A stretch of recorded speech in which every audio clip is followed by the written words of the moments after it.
بسم الله الرحمن الرحيم.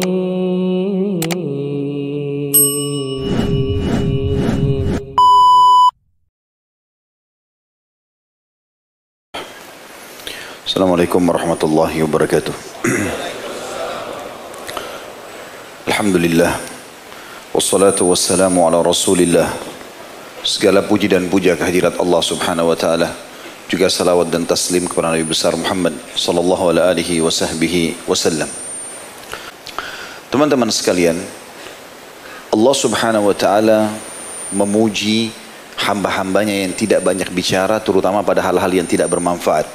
Artinya dia berbicara, iya, dia tanya kabarnya orang, dia menyebutkan tentang sebuah nasihat, menuntut ilmu, apa saja kira-kira yang bermanfaat, instruksi yang kira-kira dibutuhkan dan bermanfaat, semua itu tidak ada masalah. Tetapi kapan dia duduk untuk ngobrol pada hal-hal yang tidak ada gunanya sama sekali, maka ini masuk dalam kategori yang kena ancaman banyak berbicara pada hal yang tidak bermanfaat. Allah memuji hamba-hambanya yang bisa menjaga lisannya agar dia betul-betul hanya mengucapkan yang baik saja, di dalam surah Al-Furqan ayat 63. Bagi yang pegang bukunya tentu ini ada di halaman 42. Dalil pertama diangkat oleh Syekh Muhammad bin Abdul Wahhab rahimahullah, Al-Furqan ayat 63. A'udzu billahi minasyaitonir rajim, wa ibadur rahmanil ladzina yamshuna 'alal ardi haunan wa idza khatabahumul jahiluna qalu salama. Dan hamba-hamba Allah yang Maha Penyayang, artinya Allah khususkan mereka menjadi hamba-hamba pilihannya, ialah orang-orang yang berjalan di atas muka bumi ini dengan rendah hati. Kata ulama, rendah hati itu makna bahasa Arabnya tawadhu. Rendah hati artinya matanya merendah, lisannya merendah, tangannya merendah, kakinya merendah. Artinya tidak ada kerusakan semua itu. Matanya tidak melotot memandang orang, lisannya tidak menyakiti orang lain, tubuhnya pun tidak ditinggikan supaya misalnya merendahkan orang lain atau mencibir. Begitu juga dengan tangannya, yang seringkali merendah, mendahulukan orang lain, begitu juga dengan kakinya.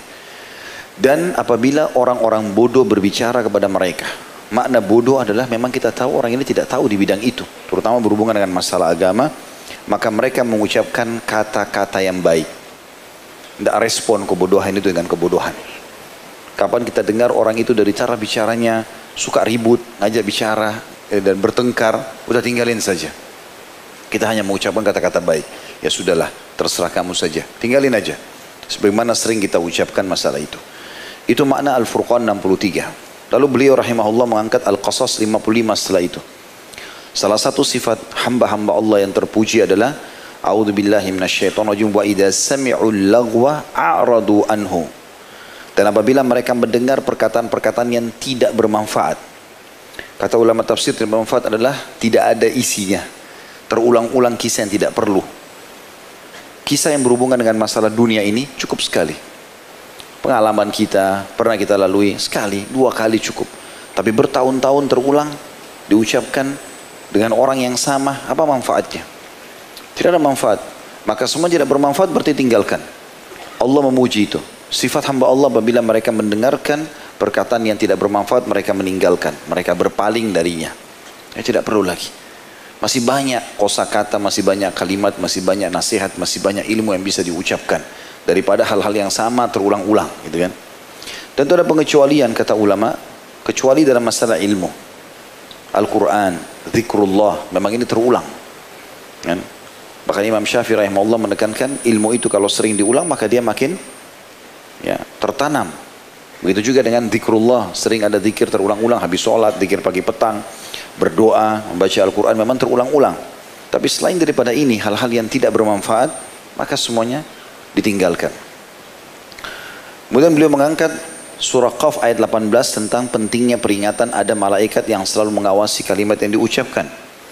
A'udzu billahi minasyaitonir rajim, ma yalfidhu min qaulin illa ladaihi raqibun atid. Dan tidak ada satu ucapan pun yang diucapkannya melainkan manusia itu ada di dekatnya malaikat pengawas yang selalu hadir, mencatat semuanya. Kita bisa lupa, tapi malaikat tidak akan melupakan. Apalagi Allah Azza wa Jalla, semua akan dihisab olehnya. Kita masuk ke dalam hadis Nabi SAW yang masyhur, hadis Bukhari Muslim. Beliau mengangkat ini sebagai dalil yang keempat. Abu Hurairah radhiyallahu anhu meriwayatkan secara marfu, man kana yu'minu billahi wal yawmil akhir falyakul khairan aw liyasmut. Barang siapa yang beriman kepada Allah dan hari akhir, artinya yakin Allah ada dan mengawasinya, serta dia ingin masuk surga di hari kiamat, salah satu yang harus dilakukan adalah hendaklah dia berkata yang baik saja. Makna baik bermanfaat dan jauh dari murka Allah, dan atau dia diam. Diam di sini artinya tidak ikut-ikutan sudah. Termasuk di sini teman-teman tidak boleh bicara yang tidak punya ilmunya di situ. Ya, saya berikan contoh pada pertemuan-pertemuan sebelumnya, ada berkaitan dengan bahasan kita ini. Ada orang subhanallah setiap kali kita duduk semua bidang dia muncul di situ. Nah, ini aneh kalau orang bisa menguasai semua bidang. Itu nggak mungkin terjadi. Pasti ada orang yang lebih menonjol di bidang tertentu. Dan memang kata Nabi SAW, Inna Allah yuhibbu min abdin idha amila amalan yudkhinahu. Allah suka kalau seseorang hamba ya menekuni sebuah kegiatan dia menguasainya. Makna salah satunya adalah dia fokus ke bidang-bidangnya. Jadi tidak semuanya orang bisa menguasai, tapi akan ada bidang tertentu yang dia menonjol di situ. Dan dalam riwayat keduanya juga maksudnya Bukhari Muslim, dalil yang kelima diangkat oleh Syekh Muhammad rahimahullah dari Sahal bin Sa'ad radhiyallahu anhu secara marfu, man yadman li ma baina lahyaihi wa ma baina rijlaihi admanu lahul jannah. Barang siapa yang bisa menjamin bagiku, kata Nabi SAW, apa yang ada di antara dua jenggotnya, pipinya, lisannya maksudnya, dan apa yang ada di antara dua kakinya, maksudnya kemaluannya, aku akan jamin baginya surga. Hadis ini riwayat Bukhari nomor 6474. Hadis ini menjelaskan kepada kita bagaimana kalau seorang muslim bisa mengontrol kedua anggota tubuhnya ini, maka akan aman semuanya. Yang lain akan aman. Karena bermula dari lisan, diakhiri dengan kemaluan. Mayoritas dosa di situ. Ya, mayoritas dosa. Termasuk zina dan yang lainnya, gitu kan. Maka itu akan ada hal-hal yang dimulai dari lisan dan diakhiri dengan kemaluan. Terutama perzinahan tentunya. Tapi umumnya sama itu. Menghina, mencaci maki, segala macam hal. Ini masuk ke dalam masalah itu. Kalau dia tidak berzina, maka dia akan mencaci maki sampai pada kemaluan orang. Karena memang ini yang selalu merusak ya, kehidupan seseorang. Makanya Nabi SAW mengatakan siapa yang bisa menjamin itu, kedua benda ini, lisannya dia gunakan dengan sesuatu yang hal bermanfaat bagi dia. Dia hisap setiap kalimat yang akan keluar. Dan juga kemaluannya tidak akan tersentuh dan terlihat kecuali pada orang yang halal. Maka dia akan dapat jaminan surga. Dalil selanjutnya juga, ya, tentu ini yang keenam dalil yang diangkat oleh Syekh Muhammad. Cukup banyak dalilnya. Dari Sufyan bin Abdullah, dia berkata, aku bertanya wahai Rasulullah. Ini tentu sahabat Nabi radhiyallahu anhu. Sufyan bertanya kepada Nabi SAW, mengatakan, wahai Rasulullah, apa perkara yang paling engkau takutkan padaku? Tentu riwayat ini ada ya, ada sambungan sebelumnya. Maksudnya dia coba bertanya banyak urusan agama. Setelah Nabi SAW jelaskan, lalu dia seakan-akan ingin selamat. Dia mengatakan, ya Rasulullah, kira-kira apa yang paling anda khawatirkan sehingga agama saya ini bisa rusak? Sekarang saya mau istiqomah. Bagaimana supaya saya tidak rusak nih? Apa yang harus saya jaga? Maka beliau SAW memegang lidahnya sendiri. Nabi pegang lidahnya lalu ditarik sambil beliau mengatakan, kuffa alaika hadha, tahanlah atasmu ini. Riwayat Tirmidzi dengan Hasan Sahih. Artinya kalau kau gunakan lidahmu, ucapan kalimat betul-betul kau hanya ucapkan pada hal-hal yang bermanfaat bagimu ya, tidak menyakiti orang lain dan bermanfaat bagimu. Dalam riwayat Tirmidzi juga dan disahihkan oleh beliau dari Mu'adz radhiyallahu anhu, beliau pernah berkata, ya Rasulullah, apakah kita sungguh dibalas dengan semua yang kita katakan? Semua yang kita ucapkan ini.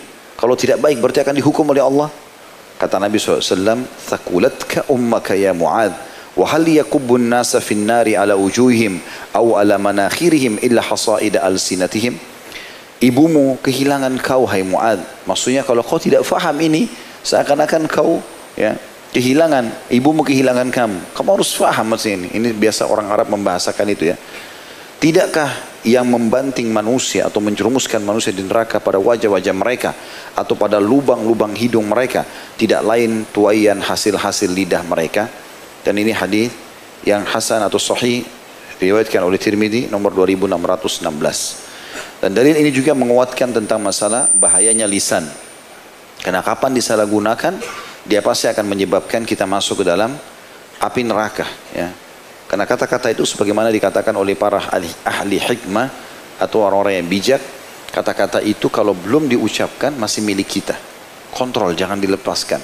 Kita bisa telan, tidak diucapkan, selesai. Kita mau jengkel mau enggak, lisan itu dijaga dulu. Kapan sudah diucapkan, baik atau buruknya akan tersebar, bukan milik kita lagi. Sulit untuk kita perbaiki. Pepatah bahasa Arab lain mengatakan, atau dikatakan pada pepatah bahasa Arab, kalau kau titipkan emas pada orang pastikan tidak akan bertambah tapi bisa berkurang. Tapi kalau kau titipkan kata-kata pastikan dia akan bertambah. Sulit untuk kita kontrol. Dan misalnya kita cuma menyampaikan, tuh si fulan buruk tuh misal. Padahal itu salah. Lalu tersebarlah berita, dikembangkan oleh orang-orang buruk dan pendusta. Yang orang ketiga buruk, pendusta dan juga penipu. Makin banyak. Tapi bibitnya dari kita. Masanya dari kita. Maka semua yang tersebar kita panen dosanya. Dan ini berbahaya sekali. Gitu kan? Itu juga dikuatkan dengan hadis Nabi SAW yang beliau mengatakan, siapa di antara kalian yang lihat mimpi hari ini? Biasa Nabi setiap subuh bertanya begitu. Kalau ada sahabat yang cerita, lalu Nabi SAW takwilkan. Sampai suatu hari beliau mengatakan, siapa yang lihat mimpi tadi malam? Maka bukan hari ini ya, tapi malam. Tadi malam, karena ini subuh. Maka kata para sahabat, tidak ada ya Rasulullah. Hari ini malam, tadi malam tidak ada yang mimpi. Kata Nabi SAW, tapi aku bermimpi. Aku dibawa keliling oleh dua orang, ya, menemui ada beberapa jenis orang tentunya. Ada di antaranya adalah orang-orang yang aku diperlihatkan yang sedang tidur, dia sedang duduk dan ada orang di sebelahnya berdiri. Lalu kemudian orang yang berdiri itu memegang sebuah besi tajam seperti penusuk daging yang menusuk rahang. Ya, jadi di antara di antara dua gusinya ditusuk rahang kanan dan rahang kiri sehingga membuat hancurlah rahang orang tersebut. Ya. Dan dia kesakitan itu orang itu. Kemudian ya, diutuhkan kembali atau terutuhkan kembali lalu ditusuk lagi. Begitu terus. Lalu aku bertanya kepada dua orang yang sedang mendampingiku. Ini dalam mimpi Nabi SAW. Dan mimpi Nabi pasti wahyu. Semua Nabi-Nabi kalau mimpi pasti wahyu. Ya. Maka beliau mengatakan, apa ini? Kata orang yang mendampingiku, jalanlah. Jalan lagi. Lalu aku diperlihatkan ada orang yang sedang baring, terlentang. Dan di atas kepalanya ada seorang laki-laki berdiri memegang sebuah batu yang besar. Lalu menghantam ke wajah orang tersebut. Kepalanya sampai hancur. Kemudian tergelindinglah batu itu. Lalu kemudian dia mengejar batu itu. Begitu dia ambil, dia bawa kembali. Kepalanya atau wajahnya orang itu utuh kembali. Lalu kemudian dihantam lagi. Begitu terus. Lalu aku bertanya, siapa mereka itu? Lalu kemudian dua orang yang mendampingiku mengatakan, bergeraklah, jalanlah. Maka kami pun jalan. Setelah kami jalan sekian lama, kami temukan ada seseorang yang sedang berenang di atas sebuah sungai yang penuh dengan darah. Dan dia menuju ke satu arah di mana di sana ada satu orang yang menunggunya. Lalu memegang batu. Setiap kali dia mendekat, dipukul mulutnya sampai robek semuanya, jatuh lagi ke darah itu. Kemudian dia pada saat jatuh di darah kesakitan, kembali utuh, dia berenang ke arah yang sama. Begitu terus. Lalu aku bertanya, siapa orang ini? Kata dua orang yang sedang mendampingiku, bergeraklah. Lalu aku datang ke sebuah lubang, lembah, di mana lembah itu ya bagian bawahnya agak besar dan bagian atasnya cekung dan kecil. Ya. Dan di tengah-tengahnya ada api, lubang api yang mengeluarkan api yang besar dan di dalamnya ada laki-laki dan perempuan telanjang. Lalu kemudian mereka berusaha lari keluar, dikejar oleh api dari lubang yang bawah. Sampai mereka hangus terbakar. Setelah itu api itu masuk ke dalam lalu mereka gelinding jatuh, diutuhkan lagi kembali, lalu dikejar lagi dengan api, hangus lagi, begitu terus sampai hari kiamat. Begitu terus terjadi. Aku bertanya, siapa orang-orang ini? Kata mereka, jalanlah terus. Jalan terus. Maka aku pun berjalan. Lalu kemudian aku melihat ada satu orang, ada anak-anak. Aku masuk dalam dekat sebuah pohon. Aku datang ke dekat sebuah pohon dan di sana ada anak-anak kecil yang banyak. Lalu kemudian aku melihat ada orang yang sudah berumur, ya, yang sedang membakar atau berada di dekat api. Aku pun bertanya, siapa orang ini? Maka dikatakan, ya berjalanlah. Setelah berjalan, barulah Nabi SAW mengatakan, kalian berdua telah membawaku keliling-keliling. Dan aku ingin mengetahui apa tadi yang terjadi. Maaf, sebelum itu ada lagi tambahan riwayatnya. Saya baru teringat, Nabi SAW mengatakan, aku naik di atas sebuah pohon yang tinggi. Dan di sana ada banyak laki-laki dan perempuan juga anak-anak. Lalu aku bertanya, siapa ya, tempat siapa ini? Sangat indah, aku belum pernah lihat rumah sebagus itu. Maka kemudian aku pun dikatakan bergeraklah. Lalu aku naik lagi ke atas yang lebih tinggi dan lebih bagus dari sebelumnya. Aku bertanya, siapa punya tempat ini? Lalu kemudian barulah kedua malaikat itu mengatakan, jalanlah terus.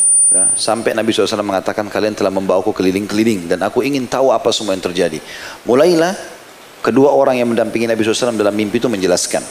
Kalau orang yang pertama yang kau temukan dan kau lihat tadi, ya, yang dia ditusuk rahangnya sehingga tembus sampai ke tengkuknya, leher bagian belakang, itu adalah orang yang berbohong sampai bohongnya itu menyebar ke mana-mana. Makna bohong di sini adalah penggunaan lisan. Karena dia kalau kapan dia sebarkan isu yang tidak benar tanpa dia bertabayun, memastikan, lalu kemudian dia sebarluaskan dan ternyata sudah menyebar, untuk menariknya kembali sudah susah. Dan akhirnya menyebarlah, kata Nabi SAW, sampai dikatakan oleh kedua orang yang mendampingiku, sampai memenuhi langit. Dan nyebar kemana-mana. Dan ini di zaman kita sangat mudah sekali. Karena sedikit dileparkan gosip yang tidak benar di WA saja, atau di medsos sudah bisa tersebar kemana-mana. Bahkan bisa menyebar ke luar negeri, lintas luar negeri yang zaman dulu mungkin tidak seperti itu. Maka ini berbahaya sekali. Kalau orang yang kamu lihat berbaring, terlentang, lalu dihantam wajah dan kepalanya sehingga hancur dengan batu adalah orang yang Allah karunia Quran, lalu dia tidur, dia tidak menggunakannya dalam sholat malam atau di malam hari. Ya, kalau Allah karunia kita beberapa ayat Al-Quran atau hafal 30 juz Al-Quran, lalu kita tinggalkan, membiarkannya tidak digunakan dalam sholat-sholat, maka ini termasuk dosa. Karena Allah SWT mudahkan dia untuk menghafalnya. Kalau orang yang kamu lihat berenang di sungai darah, kemudian dia berusaha datang ke pinggir lalu dihantam mulutnya dengan batu, adalah orang yang suka menggunjing dan memfitnah orang, maksudnya menceritakan aib-aib orang. Ini juga berhubungan dengan masalah lisan. Jadi terus disiksa begitu. Kemudian kalau orang yang ada, atau laki-laki dan perempuan yang ada di sebuah lembah yang di bawahnya ada lubang, lalu ada api yang menyerang mereka, adalah para pezina. Gitu kan? Mohon maaf, yang tadi yang orang dipukul mulutnya itu bukan orang gibah, orang pemakan riba. Pemakan riba, dihantam mulutnya dengan batu. Kemudian setelah itu orang tua yang kamu lihat di dekat anak-anak kecil itu adalah Ibrahim alaihissalam, ya, kakekmu, kakek Nabi SAW. Kemudian setelah itu rumah yang pertama kamu masuk adalah rumah dan istana kaum muslimin di surga. Sementara yang lebih bagus lagi di atas itu adalah rumah para syuhada. Lalu kemudian kedua orang yang dalam mimpi itu berkata, ketahuilah hai Muhammad, aku adalah Jibril dan ini adalah Mikail, maksudnya dua malaikat yang mendampingi beliau. Lalu dikatakan kepadaku, lihatlah ke atas hai Muhammad. Lalu aku menaikkan kepalaku ke atas, lalu aku melihat di sana ada istana yang sangat bagus di atas awan, ya. Maka mereka mengatakan itu adalah rumahmu. Lalu aku pun terbangun. Tapi saksi bahasan kita ternyata ini ulama sepakati hadits ini dimasukkan dalam azab kubur. Jadi belum neraka, baru azab kubur. Orang yang melakukan perbuatan-perbuatan salah dengan lisannya, ini berbahaya bagi dia, karena akan menjadi penyebab siksa kuburnya. Wa na'udzubillah. Selanjutnya, jadi ini sesuai dengan apa yang dijabarkan tadi atau disampaikan Nabi SAW kepada Muadz bin Jabal radhiyallahu anhu. Ya, tidakkah yang membandingkan manusia di neraka pada wajah-wajah mereka atau lubang-lubang hidung mereka kecuali tuaian dari kata-kata atau hasil lidah mereka. Dalam riwayat Tirmidzi dari Abu Sa'id al-Khudri, ini dalil selanjutnya. Ini yang ke-8 berarti ya. Riwayat Tirmidzi dari Abu Sa'id radhiyallahu anhu secara marfu, idza asbaha ibnu Adam fa inna a'dha'a kullaha tukaffiru lisan taqul ittaqillaha fina fa innama nahnu bika in istaqamta istaqamna wa in wajajta wajajna. Jika seorang anak Adam masuk di pagi hari, maka sungguhnya semua anggota badannya mengingkari lisan atau mengingatkan lisan. Jadi tangan, kaki, kemaluan, kulit, semuanya ini berbicara dengan lisan. Bagaimana kita nggak tahu? Ini penyampaian wahyu. Mereka berkata, ala anggota tubuh berkata kepada lisan kita setiap pagi, bertakwalah kepada Allah dalam memelihara hak-hak kami. Sesungguhnya kami hanya dengan kamu atau bergantung dengan kamu hai lisan. Jika engkau istiqamah, betul apa yang kau ucapkan, kami semua akan ikut, kami juga istiqamah. Tapi jika kamu bengkok, mulai kamu menggoda, menipu, menggunjing, memfitnah, maka kami pun ikut bengkok. Hadis ini dihasankan oleh Albani dan dirawatkan oleh Tirmidzi nomor 2407. Yang ke-9 dalilnya diangkat adalah dari Abu Hurairah radhiyallahu anhu, bahwasanya juga secara marfu, innal abda la yatakallamu bil kalimati ma yatabayyanu fiha yazillu biha fin nari ab'ada mimma bainal masyriqi wal maghrib. Seseorang hamba berbicara dengan satu kalimat Diibaratkan dalam hadis ini satu kalimat, bukan satu cerita yang panjang, setengah jam, 1 jam, 2 jam dia bicara, atau berhari-hari atau bahkan bertahun-tahun dia berbicara. Kalau seorang hamba berbicara dengan satu kalimat yang dia tidak memperhatikannya, artinya tidak mau tahu apakah itu salah, tidak salah, dosa atau tidak, maka di mana dia jatuh dengannya ke neraka lebih jauh dari jarak antara timur dan barat. Hadis ini riwayat Bukhari Muslim. Artinya bisa saja seseorang itu berbicara, dia anggap itu hal yang biasa, sepele, tapi ternyata dosa. Ya, termasuk menggunjing orang, memfitnah, segala macam hal. Atau yang kita jadikan bahasan kita adalah berbicara pada hal-hal yang tidak ada gunanya. Semuanya hal-hal yang kosong. Sebagaimana nanti akan ada dalil yang kuat berhubungan dengan masalah itu ya. Yang selanjutnya adalah dalilnya. Yang ke-9 hadis yang diangkat beliau riwayat Tirmidzi dan disahihkan oleh beliau, oleh Tirmidzi, dari Bilal bin Al-Harith radhiyallahu anhu secara marfu', inna rajula la yatakallamu bil kalimati min ridwanillahi ma kana yadhunnu an tablugha ma balagat yaktubullahu lahu biha ridwanahu ila yaumi yalqah wa inna rajula yatakallamu bil kalimati min sakhatillahi ta'ala ma kana yadhunnu an tablugha ma balagat yaktubullahu alaihi biha sakhatahu ila yaumi yalqah. Sesungguhnya seseorang berbicara dengan satu kalimat dari keridhaan Allah, di mana dia tidak mengira kalimat itu mencapai apa yang dicapainya. Jadi maksudnya dia mungkin cuma berzikir subhanallah sekali, mungkin cuma sekedar nasihat, satu kalimat, 2 kalimat kepada orang, ternyata itu sudah cukup bermanfaat bagi dia. Kalimat, bisa orang mengucapkan satu kalimat dari keridhaan Allah di mana dia tidak mengira kalimat itu bisa mencapai apa yang dicapainya. Maksudnya balasannya sangat besar. Kemudian Allah menetapkan keridhaannya baginya. Maksudnya keridhaan Allah. Jadi Allah masukkan dia ke dalam surga dengan kalimat itu. Dan Allah berikan dia rahmat sampai hari bertemu dengannya. Dan Allah berikan semua kebutuhannya. Dan sesungguhnya seseorang bisa berbicara dengan satu kalimat dari kemurkaan Allah Ta'ala, di mana dia tidak mengira kalimat itu mencapai apa yang dicapainya. Menggunjing orang, memfitnah, menganggap remeh, apalagi sampai mengolok-olok nikmat Allah Subhanahu Wa Ta'ala misalnya. Kemudian Allah menetapkan kemurkaannya atas satu kalimat itu saja sampai hari bertemu dengannya. Ya, hadis ini diriwayatkan oleh Tirmidzi dan disahihkan oleh Albani, tentu di nomor 2319. Jadi ini cukup saja peringatan ini, hadis ini teman-teman yang kita bahas malam ini sudah luar biasa. Bagaimana gara-gara satu kalimat yang baik, nasihat, zikir, atau ayat, apa saja sudah cukup mengundang ridhonya Allah. Allah ridho kepada kita dengan kalimat itu sampai hari kiamat.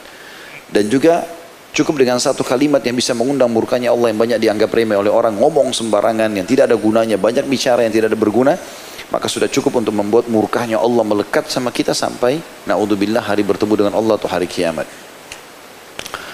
Yang ke-10 hadis yang diangkat oleh beliau adalah riwayat Bukhari, diriwayatkan Imam Muslim dari Jundab bin Abdullah radhiyallahu anhu secara marfu', beliau mengatakan anna rajulan qala wallahi la yaghfirullahu li fulan faqala Allah azza wa jalla man alladhi yata'alla alayya alla aghfiru li fulan inni qad ghafartu li fulan wa ahbattu 'amalak. Jadi hadis atau dalil yang ke-10 ini sebenarnya merincikan hadis yang ke-9 tadi ya. Seperti apa sih contoh kalimat yang bisa mengundang murkahnya Allah? Dikatakan dalam hadis ini bahwa seseorang bisa berkata, demi Allah, Allah tidak akan mengampuni fulan. Ini pernah saya kasih contoh kayak misalnya, antum di pengajian begini ketemu sama teman yang dulu mungkin buruk antum tahu. Kemudian tiba-tiba antum lihat dia, antum lihat ini orang dulu fasik benar, suka berzina, suka bohong, suka segala macam. Weh, kok ahli neraka ada hadir di sini misal. Atau apalah kalimat-kalimat seakan-akan mengolok-olok dia, gitu kan.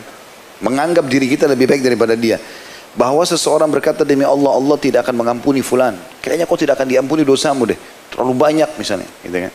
Maka Allah Azza wa Jalla berfirman, siapakah yang bersumpah atas namaku bahwa aku tidak akan mengampuni fulan, sungguh aku telah mengampuni fulan. Maksudnya orang yang sedang diolok-olok itu, dan aku menggugurkan amalanmu. Justru orang yang mengucapkan itu, ya, dia gugurkan seluruh amalnya. Dan ini berbahaya sekali. Dan juga diriwayatkan bahwa yang mengatakan demikian adalah seseorang ahli ibadah. Abu Hurairah berkata, takallama bi kalimatin awbaqat dunyahu wa akhiratahu. Dia mengatakan satu kalimat yang membinasakan dunia dan akhiratnya. Jadi maksudnya di sini hadis tadi yang menjelaskan ini adalah seseorang yang dirinya ahli ibadah. Anggaplah kayak di majelis ilmu, rutin hadir majelis ilmu, hati-hati teman-teman. Makin bertambah ilmu kita harus makin merendah, bukan makin menganggap remeh orang lain, bukan makin merasa diri kita lebih dari orang lain. Tidak bisa. Walaupun di depan mata kita itu orang fasik, tiap malam berzina, minum khamr, atau bahkan orang kafir sekaligus. Ya. Kalau mereka selama belum meninggal kita nggak boleh main vonis sembarangan. Apalagi vonis neraka, gitu kan. Allah tidak akan ampuni, itu bukan di tangan kita, kan urusan kita. Justru kita menjadikan mereka sebagai ajang pahala buat kita, itu benar. Ya Allah berikan hidayah, kita jadikan atau sampaikan nasihat-nasihat yang baik, mungkin dia bisa dapat petunjuk, tapi bukan malah divonis. Kecuali orang jelas-jelas meninggal dalam kekafiran, udah meninggal. Dan itu pun kata ulama ada ibrah, ada pelajaran. Misal dia tadinya penjahat, suka memiksa umat Islam, lalu dia meninggal. Lalu umat Islam saling menyampaikan berita gembira, alhamdulillah si fulan yang kafir itu sudah meninggal dunia. Seperti waktu meninggalnya Abu Jahal, meninggalnya Abu Lahab. Kalangan muslimin sahabat berbicara tentang itu. Telah meninggal Fir'aunnya umat ini, gitu kan? Karena ada ibrah pelajaran. Tapi kalau tetangga antum orang kafir, gak ada hubungannya, tidak pernah buat masalah. Oh si kafir mati, masuk neraka. Tidak ada gunanya. Apa gunanya buat kita? Gitu kan? Tidak ada manfaatnya. Sesuatu yang bermanfaat ya, ada ibrah. Walaupun kita tahu secara teori dia masuk neraka. Tetapi di sini perlu kita fahami ada hukum-hukum syar'i yang harus kita faham. Nah, salah satu hal yang sangat ditekankan teman-teman sekalian dan harus dijaga berhubungan dengan lisan ini adalah tidak boleh banyak berbicara. Jadi berbicara dalam arti kata yang tidak berguna ya. Tapi kalau orang berbicara tentang ilmu, Al-Quran, nasihat-nasihat, kalimat-kalimat motivasi ya. Atau mungkin orang berbicara pada hal-hal yang bercanda mubah. Misalnya dengan pasangan suami istri. Atau mungkin orang tua sama anaknya ya untuk menghibur. Atau mungkin kalimat-kalimat hiburan yang sifatnya menghibur orang yang sedang sakit, orang takziah. Semua itu tidak ada masalah. Ya, boleh saja dia mengucapkannya. Tetapi kalau hal-hal kosong yang tidak ada gunanya maka harus hati-hati. Kita akan dengarkan sebentar hadis berhubungan dengan masalah itu. Di antara hal yang diangkat oleh beliau, saya langsung masuk ke bab setelahnya karena yang kita ingin titik beratkan adalah masalah ini. Bab Maja'a fi kathratil kalam, bab tentang banyaknya bicara. Beliau mengangkat surah Al-Infitar ayat 10 sampai ayat 12 tentang masalah itu. A'udzubillahi minasyaitonirrajim wa inna 'alaikum lahafidhin kiraman katibin ya'lamuna ma taf'alun. Padahal sungguhnya bagi kalian ada malaikat-malaikat yang mengawasi perbuatan kalian yang mulia di sisi Allah. Maksudnya mereka tidak akan pernah berkhianat dan mereka selalu jaga amanah, dan yang mencatat perbuatan-perbuatan kalian. Mereka mengetahui apa yang kalian kerjakan. Artinya harusnya ada pengawasan, dan kita faham pengawasan ini selalu ada dari kalangan malaikat. Mereka tidak pernah tidur dan terus mencatat apa yang sedang kita lakukan. Walaupun tidak ada orang yang lihat, walaupun kita sendirian. Gitu. Nah, saksi bahasan kita adalah dua buah hadis ini. Ini kita tutup dengan ini tentunya, tapi akan kita rincikan insyaAllah. Hadis Al-Mughirah bin Syu'bah secara marfu. Inna Allah harrama alaikum uquqal ummahat wa wa'dal banat wa man'an wahat wa kariha lakum qila wa qal wa kathratas su'al wa idha'atil mal. Ini dikeluarkan oleh Bukhari Muslim. Bukhari nomor 5975 dan Muslim 593. Artinya sesungguhnya Allah telah mengharamkan atas kalian durhaka kepada para ibu, orang tua. Ini tidak kita bahas karena memang bab sendiri tentang durhaka kepada orang tua. Kemudian mengubur anak perempuan hidup-hidup, tradisi orang-orang jahiliyah, karena malu dengan anak perempuan maka mereka menguburnya dan membunuhnya. Kemudian perbuatan menghalangi perkara yang dia perintahkan, dia diperintahkan untuk diberikan, dan meminta perkara yang dia tidak berhak mengambilnya. Artinya tidak boleh kita sibuk meminta sesuatu yang tidak ada hubungannya hak kita di situ. Dan Allah benci bagi kalian katanya ya. Jadi katanya si fulan, katanya orang itu, katanya begini, Allah membenci itu ya. Tenggelam dalam kabar manusia, dalam kurung disebutkan di situ, dan banyak bertanya juga menyia-nyiakan harta. Jadi saksi bahasan kita dalam hadis ini yang ingin diangkat oleh Syekh Muhammad rahimahullah adalah Allah membenci bagi kalian mengucapkan katanya begini dan katanya begitu. Berarti hal-hal kosong yang tidak ada gunanya. Kata orang apa manfaatnya buat kita? Ingat teman-teman, saya pernah titik beratkan itu ya. Cross check saja, kita cross check saja kepada orang yang biasa saya dengar ini ada masalah penyakit di majelis ilmu sekarang. Ikhwan dan akhwat baru belajar kemarin, kemudian sudah mulai paham istilah-istilah syar'i, mulai pakai kalimat tabayun, cross check ini akhi dan ukhti kalau ada hubungannya sama antum. Ya. Kalau ada hubungannya sama kita cross check, kita terbawa-bawa nama kita, oke, kita tabayun. Tapi kalau tidak ada hubungannya sama kita, tetangga ganti mobil kah, Tetangga pakai baju apa? Hubungannya apa sama kita? Saya mau tabayun, kenapa kau pakai baju baru? Gitu. Untuk apa? Apa gunanya? Saya mau tabayun, kenapa kamu pakai baju itu? Kenapa kamu menikah sama si fulan? Kenapa kamu makan di restoran itu? Untuk apa? Gunanya apa buat kita? Maka harus ada hubungannya sama kita. Itu pun kita memberikan nasihat setelah itu. Kalau ada hubungannya sama kita, luruskan. Dan setelah itu kita tutupi. Tasatur, tutupi. Bukan kita sebarluaskan. Ada orang subhanallah, nasihatin satu orang. Kelihatan sekali dia bukan karena Allah, karena dia akan bilang sama orang-orang lain, si fulan, saya sudah nasihat itu. Si fulan, saya sudah nasihat itu. Mana lillahi ta'alanya ini dalam menasihati orang? Nasihat orang ya sudah antara kita sama Allah SWT. Ibnu Hubairah, salah satu penasihat Sulaiman bin Abdul Malik, pernah berkata, saya lagi duduk di acara, lagi hadiri acara, pesta, makan undangan khalifah, semua orang banyak datang.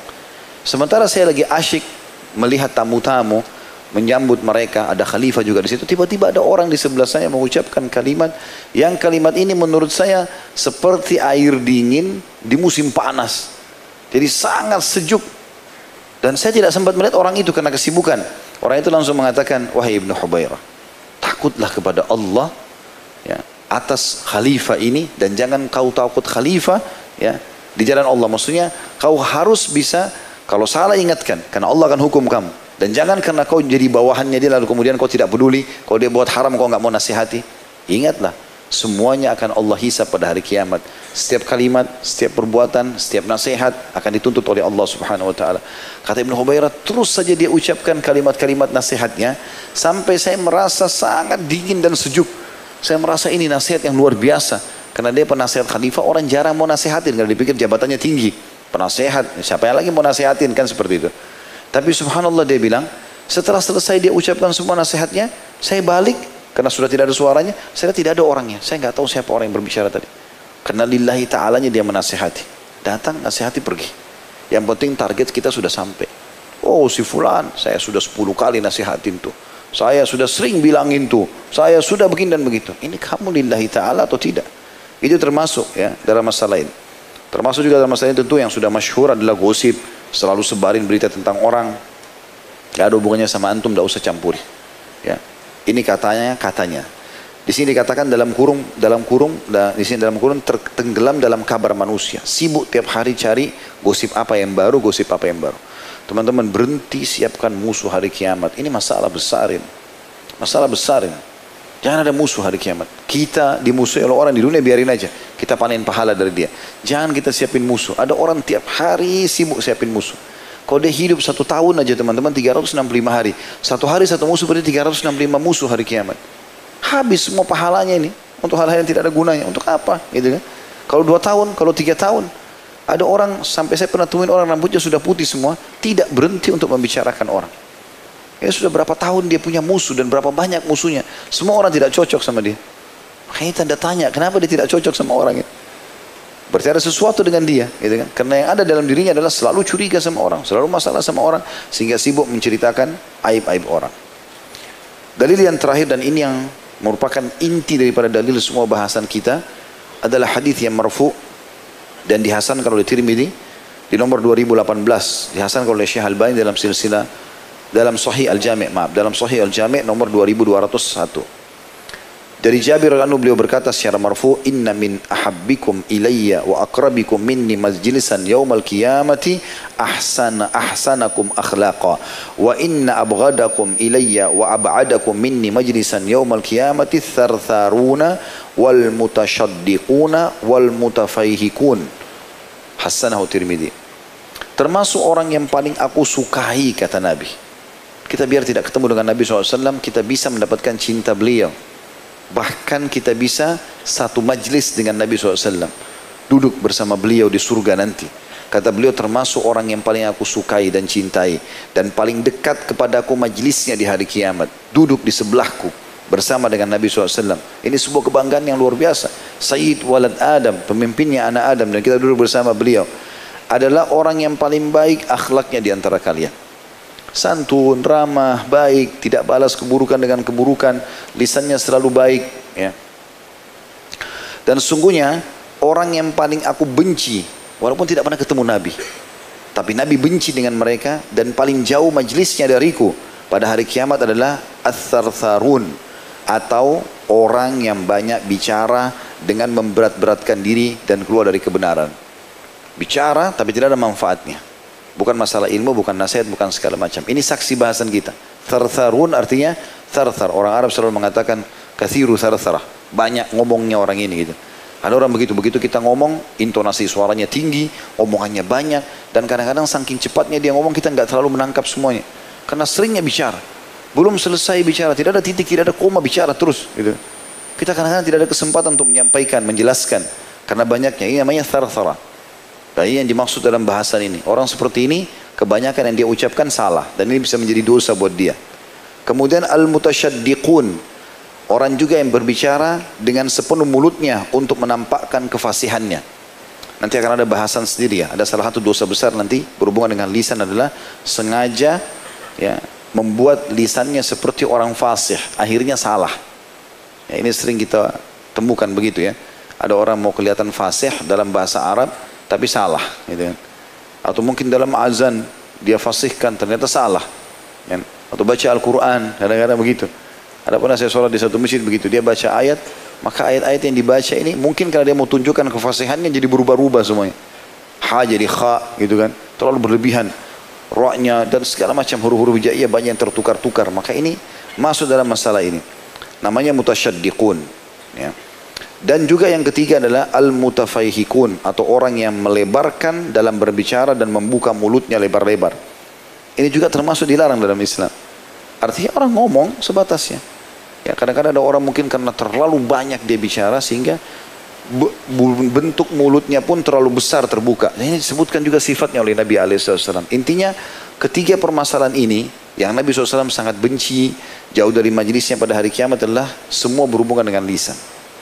Yang pertama tadi adalah disebutkan ats-tsarsarun, orang yang banyak bicara dengan memberat-beratkan dirinya, maksudnya selalu berbicara keluar dari kebenaran. Al-mutasyaddiqun, berbicara dengan sepenuh mulut untuk menampakkan kefasihannya, jadi seakan-akan dia fasih padahal sebenarnya salah gitu kan. Kemudian al-mutafaihikun, atau orang-orang yang melebarkan dalam berbicara dan membuka mulutnya, ini juga masuk dalam ancaman tersebut. Kemudian teman-teman sekalian, ada lagi satu di halaman 51. Saya melihat ini dua buah dalil saja diangkat oleh beliau, dan ini masih berhubungan dengan bahasan kita. Jadi saya masukkan dalam bahasan ini, yaitu bab manhabahun nas khaufan min lisani. Bab orang yang disegani manusia karena takut dari lisannya. Jadi ada orang termasuk hal yang sia-sia dan banyak bicara adalah dia kalau bicara sama kita pasti dia berusaha untuk menyakiti. Begitu ketemu kita seperti khawatir dengan lisannya. Karena setiap ketemu pasti ngomongnya hal-hal yang menyakitkan. Menuduhlah, menyakitkanlah, menghinalah, masuk dalam masalah ini. Dan beliau mengangkat dua buah dalil di sini. Yang pertama adalah surah Al-Humazah ayat 1. A'udzubillahi minasyaitonirrajim. Wailun likulli humazatin lumazah. Kecelakaan bagi orang yang pengumpat lagi pencelah. Dan ini sudah pernah kita jelaskan tafsir ayat ini. Saya tidak ulangi lagi, tinggal kita masuk ke dalil hadisnya. Aisyah radhiyallahu anha menuturkan bahwa Rasulullah SAW bersabda, Inna syarran nasi manzilatan indallahi yaumal qiyamah man wada'ahu aw tarakahu nas ittika'a fuhshi.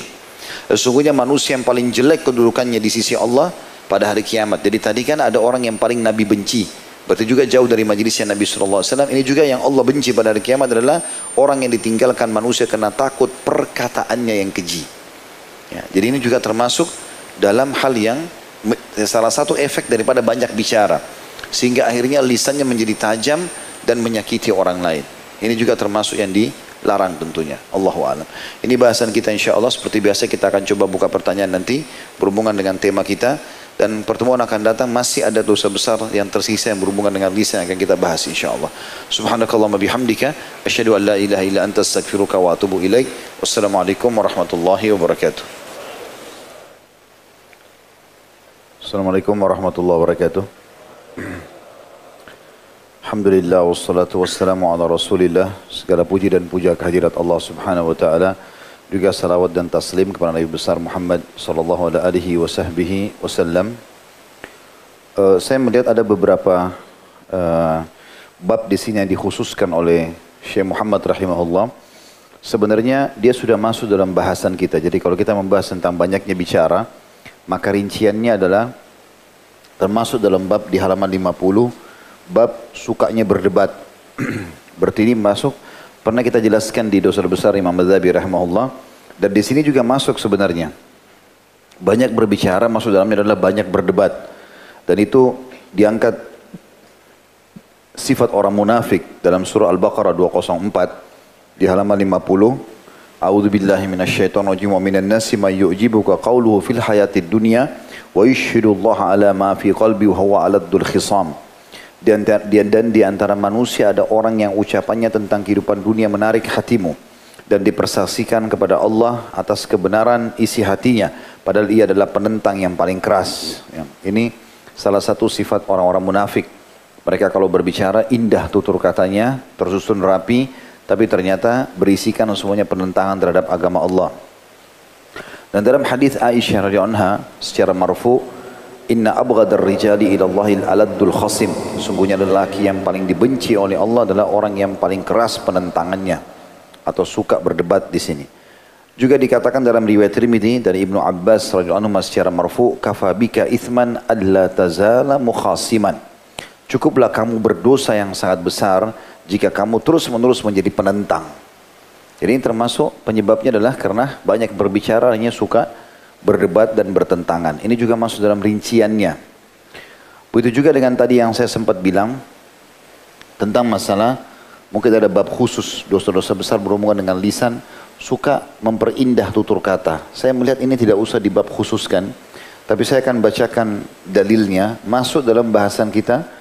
Banyaknya berbicara diangkat daripada sifat orang munafik dalam surah Al-Munafikun ayat 4. Ini kita kembali ke halaman 48-nya ya.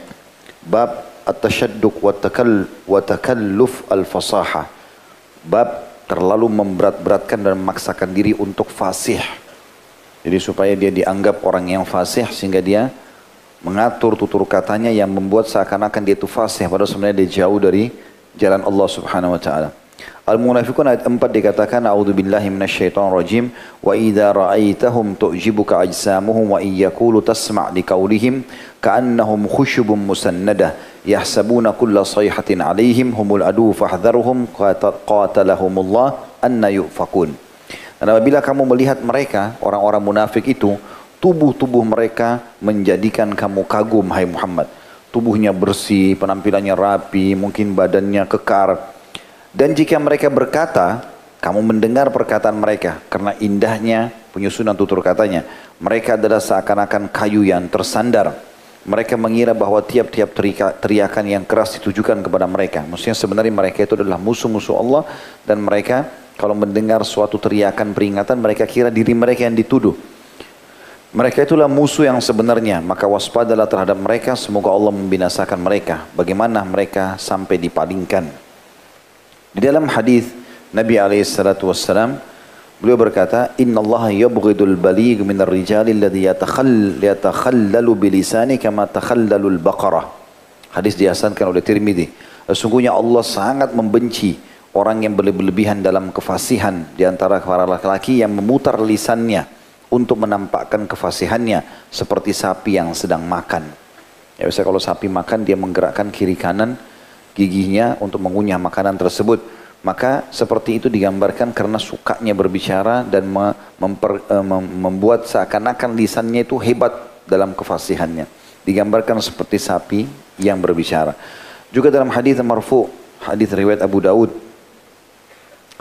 yang Abu Hurairah mengatakan, man ta'allama sarfal kalami liyasrifa bihi qulubal rijali aw in-nasi lam yaqbalillahu minhu yaumal qiyamati sarfan wala adla. Barang siapa mempelajari ilmu bicara yang lebih dari kebutuhan untuk menarik hati-hati para laki atau manusia, maka Allah tidak akan menerima darinya pada hari kiamat amalan yang wajib ataupun yang nafilah. Jadi artinya menyalahgunakan lisan ini sampai pada tingkat dia akhirnya ya, memperindah kata-katanya hanya untuk membenarkan argumentasi yang salah. Ya. Begitu juga dengan, saya lihat ini masuk di dalamnya penjelasan tentang masalah bohong, berbohong. Ini pernah kita jelaskan di Imam Madzhabi rahimahullah. Itu juga disebutkan oleh beliau bab khusus sebenarnya tentang masalah lisan. Tapi di sini saya tidak akan membacakan semuanya.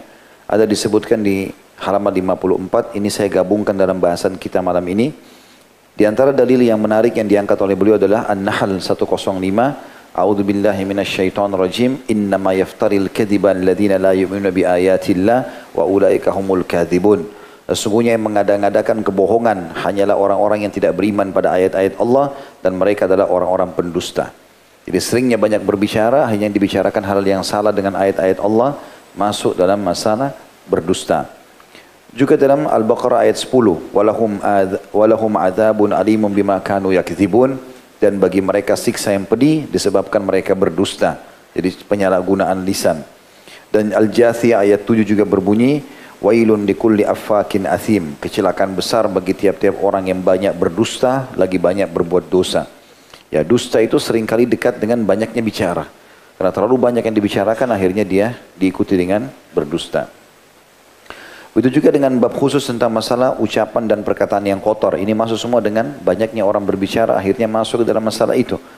Ya, sebagaimana diangkat hadis Nabi SAW dihasankan oleh Tirmidzi, laisal mu'minu bit-ta'ani walal la'ani walal fahishi walal badhi. Tidaklah seorang mukmin itu tukang celah, tukang laknat, keji perbuatan dan juga perkataannya. Juga dikatakan dalam hadis yang lain, ini tentu di halaman 52 ya hadisnya. Hadis yang lain adalah riwayat Tirmidzi dan disahihkan oleh beliau. Abu Darda meriwayatkan oleh anhu, ma min syai'in athqalu fi mizanil mu'mini yawmal qiyamati min husnil khuluq wa inna Allah yubghidul fahishal badhi alladhi yatakallamu bil fuhshi. Tidaklah ada sesuatu yang lebih berat di timbangan seorang mukmin pada hari kiamat daripada akhlak yang baik. Sesungguhnya Allah membenci orang yang berkata dengan perkataan yang keji juga kotor. Dan ini semua teman-teman sekalian masuk di dalam masalah banyaknya berbicara, dan ini saya gabungkan beberapa bab supaya insya Allah kedepannya kita akan masuk kepada bahasan yang berbeda dari masalah banyaknya berbicara atau masalah lisan ini. Allahu a'lam. Semoga apa yang kita bahas hari ini bermanfaat buat kita semua, dan semoga Allah SWT menjadikan majelis kita majelis yang penuh dengan berkah dan ilmu yang bermanfaat yang bisa diamalkan, dan semoga menjadi tambahan amal kita pada hari kiamat. Semoga Allah Sang Pencipta di langit sana menerima seluruh amal yang pernah kita kerjakan, yang sedang kita kerjakan, yang akan kita kerjakan sampai menjelang ajal nanti dengan pahala yang sempurna. Dan semoga seluruh dosa tidak terkecuali bagi semua yang hadir di sini ataupun mengikuti ceramah kita atau mengulang-ulanginya, semuanya dosanya diganti oleh Allah SWT dengan kemahamurannya menjadi pahala, baik itu dosa besar, dosa kecil, samar ataupun nyata, sengaja tidak sengaja. Dan kita tidak pernah lupa mendoakan Indonesia menjadi negara yang aman, tentram, damai, seluruh umat Islam di bawah naungan ukhuwah Islamiyah, dan dalam hal ibadah mereka kembali pada Al-Quran dan Sunnah. Dan semoga Allah karuniakan kita pemimpin muslim yang adil, yang kembali kepada Al-Quran dan Sunnah, dan juga menegakkan hukum Allah Subhanahu wa taala dan memakmurkan negara ini, serta semoga seluruh kaum muslimin dan muslimat yang sedang menghadapi masalah diangkat permasalahannya, yang sedang terlilit utang dilunasi utangnya, yang sedang sakit dilunasi, diangkat penyakitnya, yang belum punya keturunan diberikan keturunan, yang belum punya pasangan dimudahkan mendapatkan pasangan yang baik, yang soleh dan soleha. Dan juga semoga Allah lunasi utang negara ini semudah-mudahnya, dan semoga Allah SWT menyatukan kita semua di surga Firdausnya tanpa hisab. Mari disatukan dalam majlis ilmu yang mulia ini. Wassallallahu nabiyana Muhammadin walhamdulillahi rabbil alamin. Subhanakallahumma bihamdika asyhadu an la ilaha illa anta astaghfiruka wa atubu ilaik. Assalamualaikum warahmatullahi wabarakatuh.